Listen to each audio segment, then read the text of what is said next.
Hey, what's up, everybody? This is Charles, and I welcome you guys to another episode of the Dreamerspro Show, where we cover everything from sports, hot topics, classic debates, entertainment, where we give you guys a fresh perspective on things and how we see them. And in today's episode, the topic is, are Nick Wright and Shannon Sharpe threatened by Michael Jordan? So that's the topic I want to get into in today's video. But before we get into that, I want you guys to please make sure you go ahead and hit the like button, hit the subscribe button, hit the notification bell to be notified whenever we drop our content. Also, be sure to check out our Dreamerspro Podcast, which we have linked in the description below.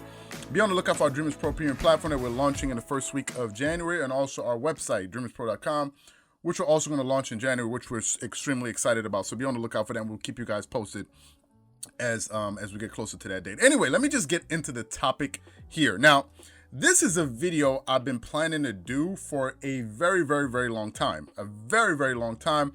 The only issue is, when things are happening in the sports world, it's kind of hard to kind of hone in on these kind of niche topics, because when things happen, you have to try your best to cover them and also cover things that you think are going to happen. So it's a little bit harder. But given the fact that the season is about to start and this kind of like this lame duck season period where there's nothing really happening, I said this would be the perfect time to put out some content that could be thought-provoking for you guys, and hopefully you guys will enjoy it. And I'm sure you guys will let me know what you think about it in the comment section, whether you enjoyed it or not, which is fine. Which you're entitled to have your opinion, which I have no problem with. Anyway, let me just get into the topic here. So anyway, y'all know that Shannon Sharpe and Nick Wright have been the most vocal people that with the biggest platforms that have said that Michael Jordan is not the greatest player of all time. These are the two big names that come to mind when you think about it. Now, if you think about Shannon Sharpe was a very accomplished NFL player. Although he played the tight end in the NFL, he's a 3-time Super Bowl winner. He's been an 8-time Pro Bowler, which I'm sure is very, very hard, especially to do in that sport, given the fact of how physical that game is. And he was inducted into the Football Pro Hall of Fame in 2011. So Shannon Sharpe has had a very stellar career as a football player and really achieved, the pinnacle of, his sport by winning a championship and also being inducted into the Football Hall of Fame. So kudos to him. And Nick Wright is an American TV sports personality, but he was also, I think he studied journalism, and he was also, I think he did some radio before he finally got his own show, which is First Things First, which originally was him and another football player, Chris Carter, but for whatever reason that didn't work out. Originally it was the two of them that started that show, and then I don't know what happened with Chris Carter. He ended up leaving the show, and now Nick Wright seems to be the main figure, the staple of that show. He's the main personality, and he's been the other voice in media, excuse me, that has said that they don't think Michael Jordan is the GOAT. Right now, the general public generally believe, if you ask any general basketball fans, some people that are avid followers of the sports, or just people that just know about basketball, have seen probably 1 or 2 games in their life. If you ask them who's the greatest basketball player of all time, most people are going to tell you Michael Jordan. But these two guys seem to disagree. Shannon Sharpe will come on TV and tell you why he thinks MJ is not the GOAT, and Nick Wright will do it. Now, Nick Wright uses a little bit more anger when he speaks, and he seems to speak, when he talks about it, he talks like as if, okay, it's a matter of fact, like what I'm saying is the truth, because he says it with a lot of anger. So some people tend to follow him. If you don't really know much about basketball, if you haven't been watching it long enough, then you tend to believe, okay, he's the best player. He's absolutely right what he's saying. Now, when ESPN released, this year really, the Last Dance documentary came out, which I'm sure the majority of you guys have seen, and if you haven't seen it, and you're a basketball fan, you're missing a very big piece of basketball history. I mean, you're talking about a 10-year, 12-year span of basketball that you didn't really get to follow. So if you're missing that knowledge and you didn't watch The Last Dance, you're missing a very important stretch of basketball, over a decade worth of history. You're missing that. So you need to check that out if you haven't already. Anyway, at the end of that docuseries, let's say what we're going to call it, ESPN conducted a poll. And they conducted this poll in 2020 because the Last Dance documentary came out in 2020.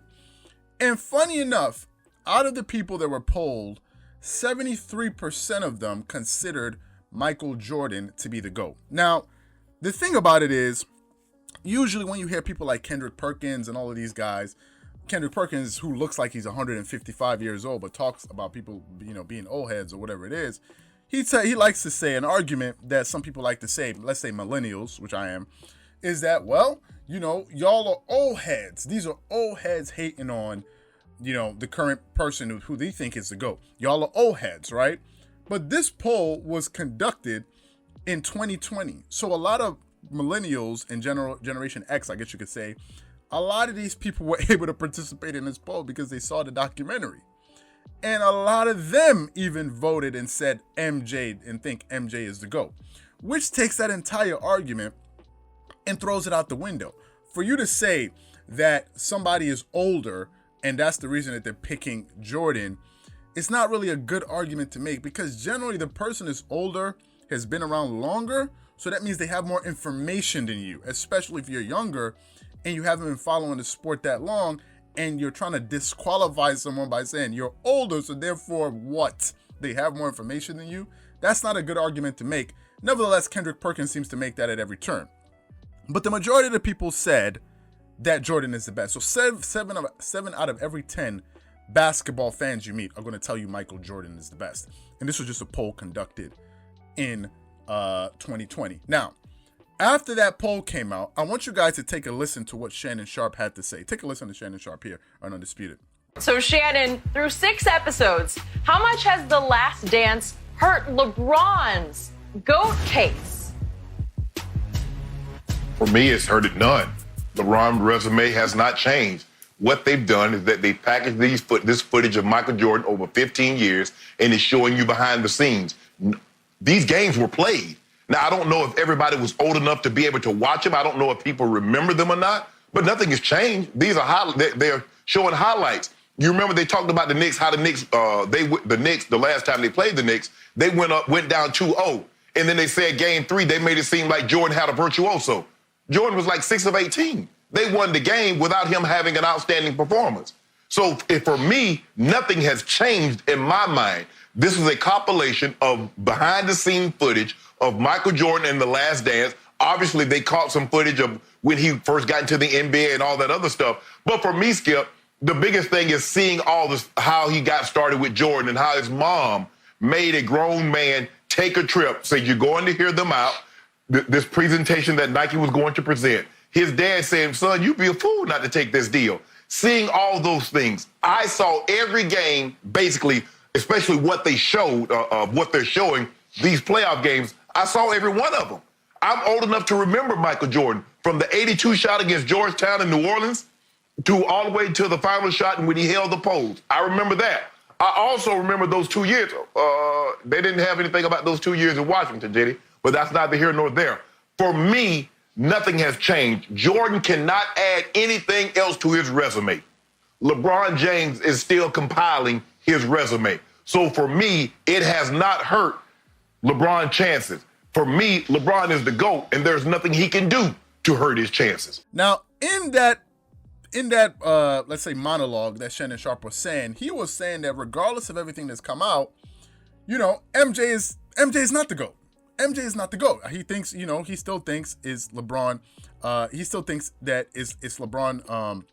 He still feels that it's LeBron James. However, in his argument, he never made an argument. He was just talking, right? If you're going to say he's better, okay, better as far as what? What are we measuring the GOAT by? Are we measuring it by titles? If it's that, then it's no. Are we measuring it? Are we measuring it by accomplishments? If it's that, then it's no. What exactly are we measuring it by? Popularity? If we're measuring it by that, then it's no. But nevertheless, Shannon Sharpe seems to feel that, hey, he's the best. Regardless of all of these things, he's the best without really any clear argument, right? If you look at Michael Jordan's career and you looked at it objectively, there's no way in your mind that you would say that MJ is not the best player. And Shannon Sharpe likes to use an argument that never works. And the issue is Skip Bayless never picks up on it. Shannon Sharpe likes to make this argument before I get to MJ's accomplishments and says this. And if he was quick enough, he'd be able to pick up on it. He says that if Michael Jordan is the GOAT because he has 6 championship rings, then that means that if we're going off of championships, that Bill Russell is the GOAT because he has 11, right? If you make that argument, and say, okay, well, if it is about championships, then it's Bill Russell. What you fail to realize is you're drawing an even bigger contrast between the person that you're saying is the GOAT who has 4 and the person that has 11. It's not a good argument to make. You're not supporting yourself by making that argument. You're just showing that it's a bigger gap. So, in fact, if you're saying, okay, then if we say fine, it's about rings, then MJ's closer to 11. So, it's an argument that he makes, but Skip never picks up on it. Now, let's talk about MJ's career. Michael Jordan is a 6-time NBA champion. People like to gloss over that, like, well, he only been to the finals 6 times. Yeah, but he won 6 times, right?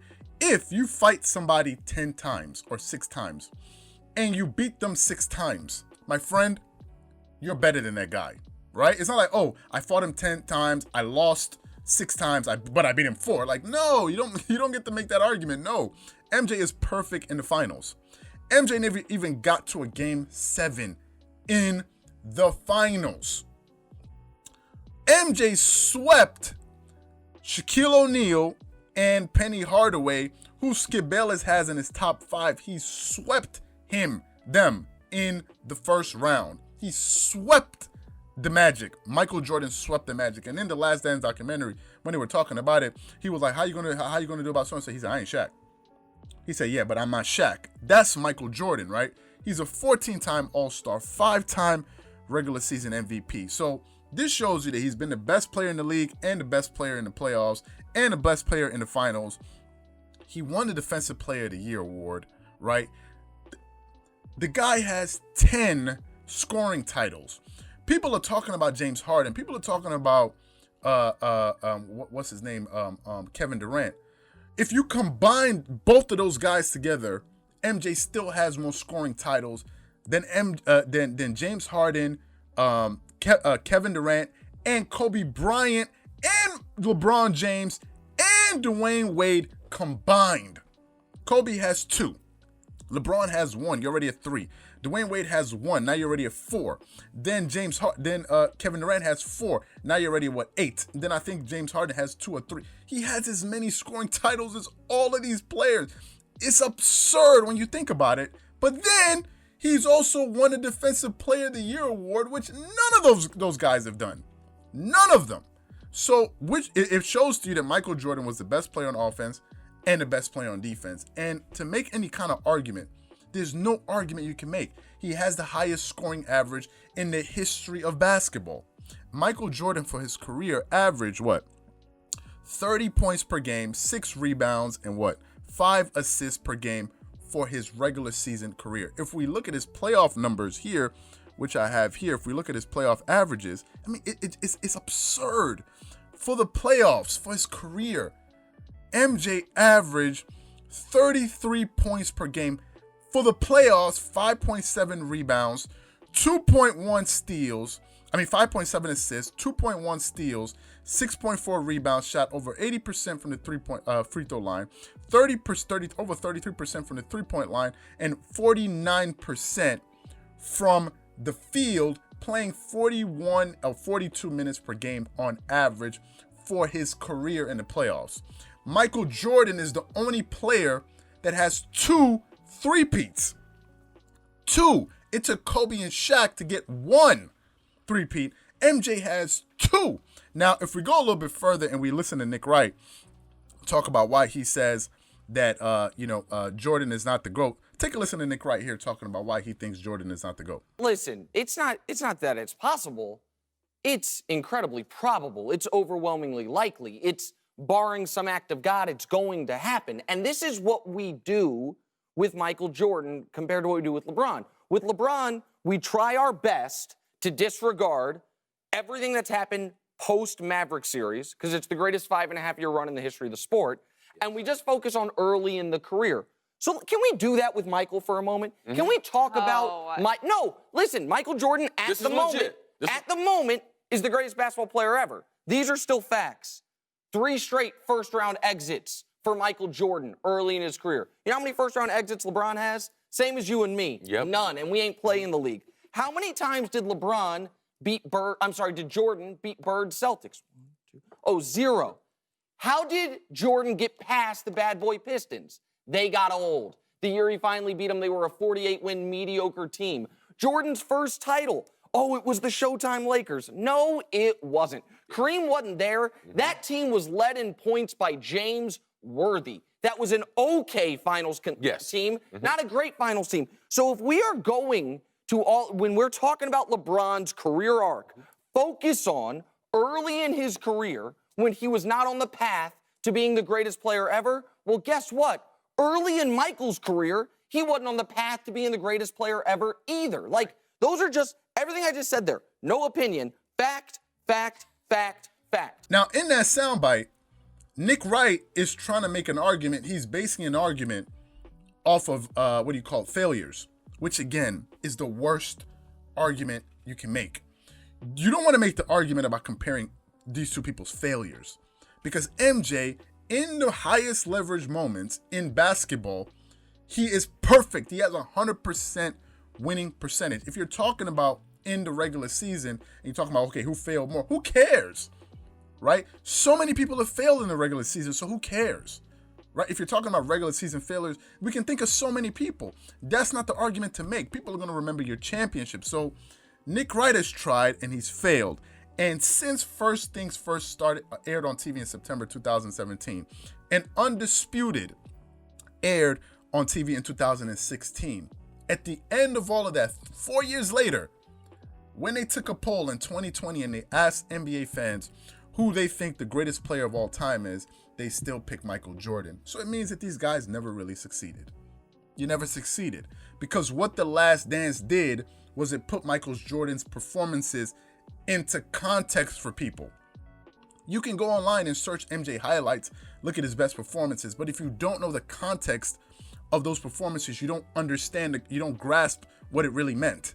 But because we saw The Last Dance and we saw things put into context, it became very clear to most people that watch basketball that MJ was the GOAT. And these guys are threatened by Michael Jordan, but in the end, there's really nothing you can do with them, because in the end, sports fans' opinions remain, by and large, unchanged. So what I want to know from you guys is, do you think Michael Jordan is a GOAT? Do you think he won the GOAT debate? And do you think that it's quite hilarious that for somebody who hasn't even dribbled a ball in the past, 15 years plus, is still considered to be the greatest player of all time? Whatever you guys think, please leave your thoughts and comments in the comment section below. Again, if you enjoyed the video, please make sure you go ahead and hit the like button, hit the subscribe button, and hit the notification bell to be notified whenever we drop our content. Also, be sure to check out some of our other videos if you enjoyed this video, which we're going to link at the end of this video here. Once again, this is Charles here from Dreamerspro, wishing you guys an amazing day. Peace.